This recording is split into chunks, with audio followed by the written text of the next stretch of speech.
I like to frighten, and I'll decide if I stay or not.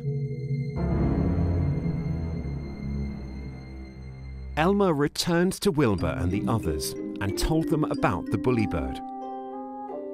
"If he won't stop being nasty," said Elmer, "I'll need your help and the help of the really big bird." "The really big bird?" asked Wilbur. "Yes," said Elmer. "Here's the plan.